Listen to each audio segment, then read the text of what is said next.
Muito boa tarde, boa sexta-feira, são 15h30, hora de abrirmos as portas aqui do nosso consultório. Hoje vamos falar sobre uma campanha ao nível nacional de prevenção e alerta sobre a doença renal. Vamos também ter oportunidade de falar sobre uma outra campanha na segunda parte, esta sobre o HPV em 30 escolas, portanto fazer um alerta junto da camada mais jovem da população portuguesa para os problemas do HPV. Vamos também ter a oportunidade de tirar dúvidas no âmbito da especialidade de ginecologia, na terceira parte, como é habitual.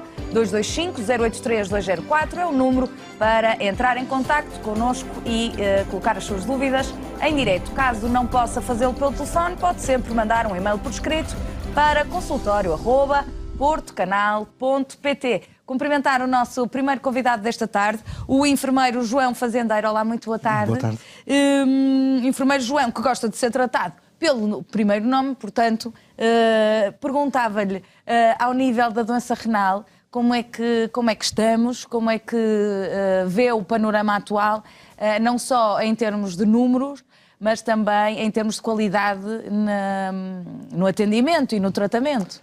Bom, antes de mais, obrigado pela oportunidade que dão à Ana Dial de participar neste programa e de poder prestar alguns esclarecimentos à população e aos espectadores, que desde já cumprimento.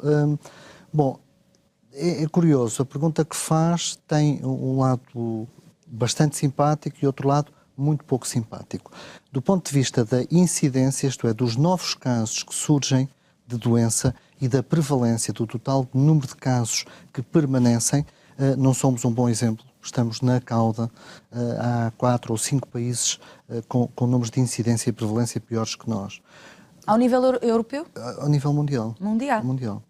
Curiosamente, e há vários fatores que depois adiante poderemos falar um pouco sobre isso, curiosamente, ao nível do tratamento somos referência, somos um bom exemplo, temos uma baixa taxa de mortalidade. As pessoas que com doença renal crónica, estadio 5D, que são os que necessitam de fazer tratamento de substituição, seja por diálise, hemodiálise, diálise peritoneal ou transplantação, temos números fantásticos do ponto de vista da mortalidade e também dos resultados clínicos propriamente ditos. Nesse caso, somos um exemplo pela positiva. Portanto, aqui há agridoce, não é? Lamentavelmente. E era aí que eu queria chegar, porque os números, de facto, não estão muito simpáticos ao nível da incidência. Por isso é que também convém apostar nestas campanhas ao nível nacional pela prevenção, não é? A medicina cada vez mais se faz na prevenção. Perguntava-lhe quais os fatores da sua experiência, que já é longa, quais os fatores que poderão estar aqui na base desta incidência tão grande em Portugal? Alguns não são ainda de todo conhecidos. O que é que podemos dizer? Nós temos um sistema de saúde, um sistema de prestação de cuidados de saúde muito bom e, portanto, um dos fatores da elevada incidência pode ser também a identificação de casos que noutras geografias não seriam diagnosticados. Ponto 1. Ponto 2. Portanto, o diagnóstico também pela positiva, ou seja, por termos os meios para isso, não é? Como temos os meios, também as situações surgem. Mas depois há outros fatores, como estilos de vida, hábitos de vida saudáveis, e é um dos grandes focos da campanha, é o investimento nos hábitos de vida saudáveis, nomeadamente a eliminação do tabagismo, do consumo de bebidas alcoólicas, sobretudo em excesso, a redução do álcool, do sal. É de facto um problema muito sério. Nós consumimos muito sal em Portugal, apesar de haver campanhas para reverter. Também sim, focadas continuamos nisso. com o consumo elevado de sal, de gorduras, e depois há os clássicos hipertensão e diabetes, que, se forem controlados atempadamente, podem impedir a doença ou, pelo menos, protelar, atrasar o seu surgimento. Daí a importância do acompanhamento da população pela medicina geral e familiar.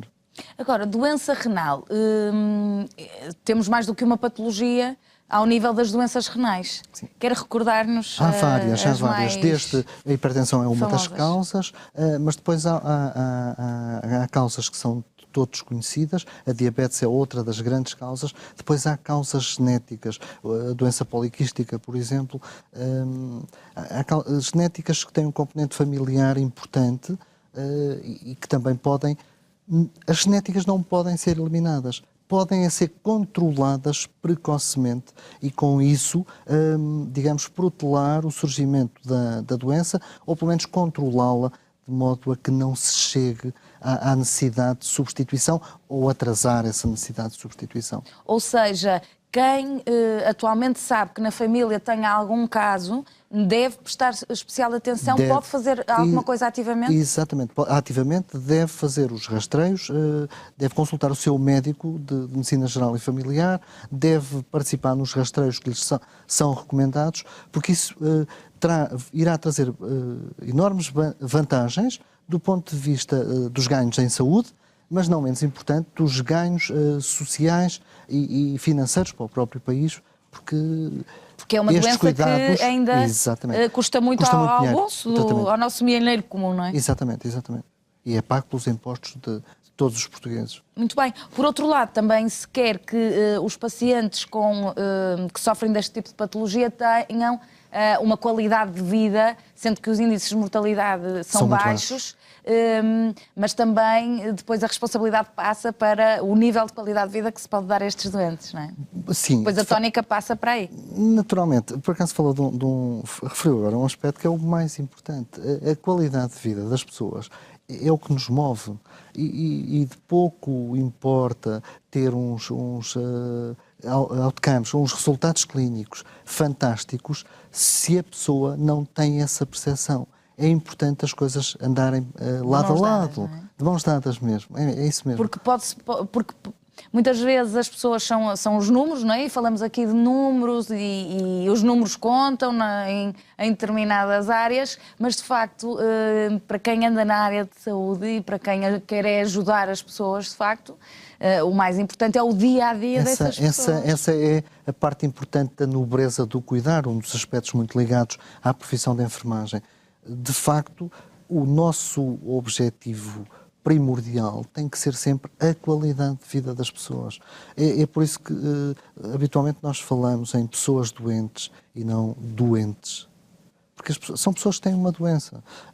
E também não utilizamos muito, eu pessoalmente não utilizo muito a terminologia paciente, porque de facto são pessoas com uma doença. Muito bem. Agora, antes de passarmos aqui o foco à campanha de que vamos falar, ver um pequeno vídeo que tem a ver com esta campanha, então, da Anadial. A doença renal crónica caracteriza-se pela deterioração lenta e irreversível da função dos rins, resultando na acumulação de produtos metabólicos tóxicos no sangue.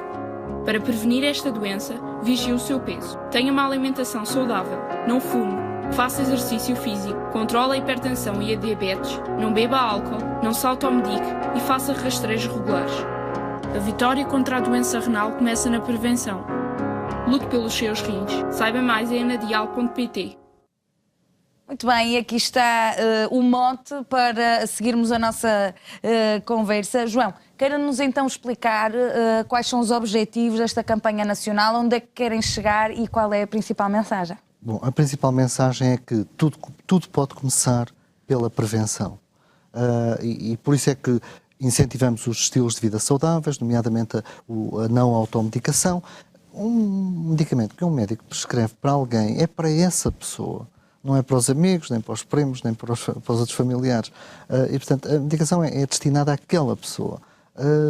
O consumo de álcool, o consumo tabágico, o controle da diabetes. Porque nós temos mais de 30% das pessoas doentes em programas regulares de substituição têm têm diabetes. A hipertensão não controlada, a hipertensão habitualmente é controlável, mas tem que ser controlada. E as pessoas têm que respeitar os regimes terapêuticos que os seus médicos lhe prescrevem. E terem a noção, e falamos aqui muitas vezes disso, de que a medicação tem mesmo, é como se fosse crónica, quer dizer, é para a vida. Portanto, podem ter os números controlados, mas depois, se deixarem de tomar um dia já... É isso, exatamente. Nós falamos disso muitas vezes. horas. Bom, já percebi que estudou muito bem, fez muito bem o trabalho de casa. Não, é que já estou aqui há algum tempo também Mas é e isso, falamos mas sempre sabe nisto. que é isso mesmo. Bom, eu tenho a diabetes bem controlada e, portanto, não, tem a diabetes controlada porque faz a medicação. Tem a hipertensão controlada porque faz a medicação. Porque se deixar de fazer, deixa de ter controlado e passa a estar dentro do tal grupo de risco acrescido.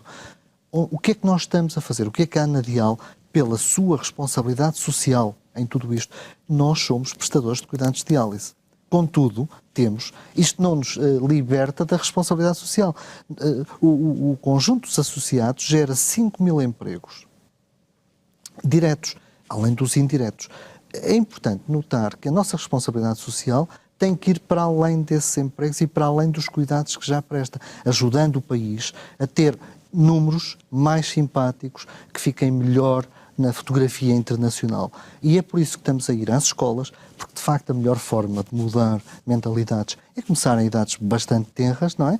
Estamos a ir às escolas, com grupos etários dos 6 aos 12, temos também um outro grupo etário dos 12 aos 18, vamos fazer mais de 60 campanhas em todo o país, os diversos associados vão participar nisto. E também nas universidades séniores. Porquê? Porque não nos podemos esquecer que são também membros importantes da nossa sociedade e que devem ter um final de vida que merecem.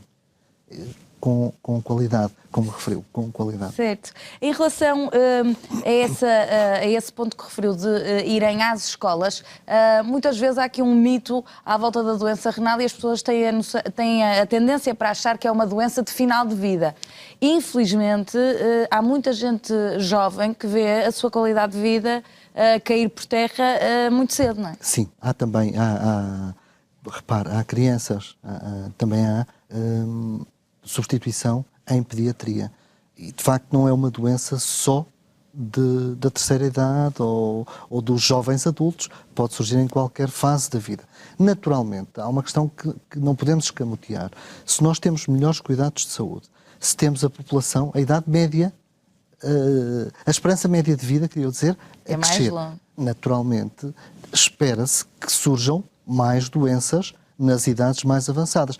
Daí termos uma população em diálise com uma idade média bastante avançada. Mas isto não significa que a doença só surja nas idades avançadas. De facto, é um aspecto importante a ter em conta. Porque estamos a falar de uma doença que as pessoas têm que entender que de facto é uma daquelas doenças que vale a pena.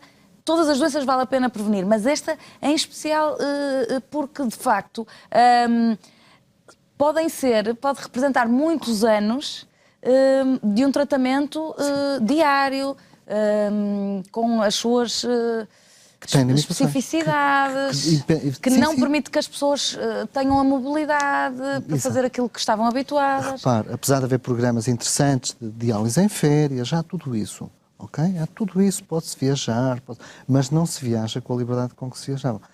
Viaja-se com um planeamento diferente. Tem custos pessoais, familiares e sociais elevados. E algumas situações são evitáveis. E daí a importância. Eu até gostaria mais de não chamar esta aposta. Eu gosto de usar a expressão este investimento. Porque as apostas, o resultado de uma aposta é random. É perder ou ganhar. Exatamente. Mas nós... Investir é sempre ganho. Nós sabemos o que vamos ganhar. Sabemos que vamos ganhar maior conhecimento por parte das populações e vai traduzir-se em resultados. Ou seja, não é uma aposta, é um verdadeiro investimento. Em termos de cirurgia e de transplante, as pessoas têm noção de que os transplantes hoje em dia estão muito facilitados, que é uma cirurgia que corre com alguma taxa de sucesso. Muita. Eu diria não mesmo é? muita. As pessoas têm essa noção? Algumas não. Existem várias formas de transplantação renal. Existe muita coisa também agora a ser investigada, nomeadamente os transplantes de órgãos produzidos por outras espécies que ainda não estão, digamos, a funcionar em pleno, mas no futuro será com certeza um grande investimento, uma forma certa de fazer a coisa. Será por aí que penso que pode melhorar, caminho vem. Mas nós somos também uma referência mundial em transplante. Estamos na linha da frente no transplante. No passado, era muito devido à sinistralidade. Tínhamos muitos acidentes automóveis e, portanto, havia muito transplante de dador cadáver. Hoje em dia, continua a haver alguns dadores cadáveres, mas está-se a tentar fazer o switch para o dador vivo. Aparentado ou não, existem vários modelos, porque as pessoas podem viver só com um rim. E, portanto, E bem. Ok, é necessário alguns Claro. cuidados adicionais, controles adicionais, porque depois já não tem redundância. Nós com 2 rins temos a redundância, temos o backup. Só com um rim não. Mas tem-se uma qualidade de vida perfeitamente normal, só com um rim, e há muitos casos, e voltamos à linha da frente, o que é sempre um agrado, como imagina. E quando falava há pouco do facto de estarem a gizar mais 60 campanhas, estamos a falar num ano, neste ano de 2019. Isto é uma coisa a séria. Portanto, Nós estão queremos, mesmo o focados. investimento é para mudar comportamentos de norte a sul do país. Repare, de onde é que vem esta nossa facilidade? Porque nós temos uma dispersão, nós somos parceiros... Para quem não conhece a Anadial, se calhar explicar um bocadinho. Exatamente. A Anadial é a Associação Nacional dos Centros de Diálise e temos uma dispersão geográfica. As diversas empresas associadas da Anadial têm uma dispersão geográfica territorial enorme. E, portanto, nós estamos próximos de todas as escolas. Algum de nós, algum dos associados, está próximo de todas as escolas. Daí a penetração, a forte penetração desta campanha. E, portanto, nós conseguimos ir às escolas com as pessoas daquela região que voluntariamente vão fazer estas ações de formação. Agora, neste momento, estamos a ver um mapa com estes pontinhos que são onde estão os centros da Anadial, certo? Exatamente. Que são bastante mais do que estão ali. Aquilo é as grandes áreas. Mas sim, são bem. mais do que estão Portanto, ali. ainda há mais centros do que aquelas Temos uma bolinhas. penetração geográfica de âmbito nacional. Em termos Portanto, não há de território. ninguém em Portugal que possa dizer que o centro de tratamento está muito longe hoje em dia. Pode ainda haver Está toda a gente alguns casos, mas que também estão a ser minimizados graças à intervenção da Anadial. Porque recordar que os tratamentos de hemodiálise, quando as pessoas não o fazem em casa, estamos a falar de tratamentos 3, 4 vezes por semana, Habitualmente, às vezes 3 pode vezes ser mais, chega. mas habitualmente 3 vezes por semana. Pode ser feito em Várias casa. horas, Pode ser feito não é? em casa. Também existe um programa em Portugal de diálise domiciliária, mas não tem ainda a penetração que pensamos que poderá vir a ter. Mas não tem também pela dispersão geográfica dos centros. Noutros países onde há pouca dispersão geográfica e as pessoas têm que andar centenas de quilómetros para fazer o tratamento de diálise 3 vezes por semana, é fácil aderir a um programa domiciliário. No nosso país, dada a proximidade geográfica dos centros, a toda a população, não tem tanta importância. Então, ativamente, o que é que as pessoas podem fazer? Vamos deixar agora aqui as dicas para o que é que as pessoas ativamente podem fazer para prevenir a doença renal e quando e a partir de que idade ou de que sinais é que a pessoa se deve preocupar e ir, de facto, perceber se tem algum problema. Muito bem, então é assim. Ativamente, o que podem fazer e começar hoje, agora mesmo, é o consumo, a não ser que tenham indicação em contrário por parte do seu médico de família, devem ingerir aproximadamente 1,5 litro de água por dia. Não devem automedicar-se em circunstância nenhuma. Os médicos estão próximos e os médicos são os prescritores dos medicamentos. Estão próximos. Porque sobrecarregamos o nosso rim com determinado tipo de medicamentos. Os anti-inflamatórios, por exemplo, são uma das causas, podem ser uma das causas de insuficiência renal pelo excesso de consumo. As nossas capacidades de filtração de anti-inflamatórios são finitas, não são infinitas, são finitas. Daí a importância do não automedicar. Não automedicar. O evitar o consumo de bebidas alcoólicas, a cessação tabágica, o controle da hipertensão e, para quem não sabe se tem hipertensão, a vigilância da pressão arterial, o controle da diabetes e, para quem não sabe se tem diabetes, a vigilância, os rastreios, a redução do consumo de gorduras, O controle do peso, isto são medidas que ativamente podemos começar a fazer já. O exercício físico está associado à... Sabe que eu li um artigo há muito pouco tempo que dizia uma coisa interessante, que era o sofá é o cigarro do século XXI. Isto diz tudo. Que a vida está tão facilitada em algumas áreas. Nós parados, exatamente. Estamos a criar uma nova forma o sedentarismo atual leva-nos a riscos elevadíssimos e penso que devemos ir também por aí. O exercício físico é determinante. Não temos que ser todos desportistas de alta competição. Claro. Temos é que ser ativos. Objetivamente, ser ativos. Há pequenos truques no dia-a-dia para se aumentar um bocadinho ali o ritmo. Quem utiliza o automóvel, parar um pouco mais longe do que habitualmente do local de trabalho, sair numa paragem de autocarro ou de metro antes do seu destino e caminhar. Não precisa de ser correr, pode ser caminhar. Não precisa de ser caminhar uma hora, pode ser caminhar 20 minutos, mas desde estar que... ativo. Estar ativo. Muito bem. Perguntava-lhe agora qual era a última mensagem que queria deixar agora aqui, aproveitar os últimos momentos que temos para deixar uma última mensagem. Acredito, a mensagem é mesmo, a vitória contra a doença renal começa na prevenção. Começa mesmo na prevenção. As pessoas têm que acreditar nisto e perceber que está nas mãos delas obter melhores resultados relativamente à doença renal e colocar o nosso país no lugar que merece de incidência e prevalência da doença. Muito bem, agradecer a presença aqui do enfermeiro João Fazendeiro no consultório. Nós vamos seguir para um breve intervalo. A seguir vamos conhecer uma outra campanha da Alerta, mas sobre o HPV e dirigido também às escolas. Até já. Obrigado pela oportunidade.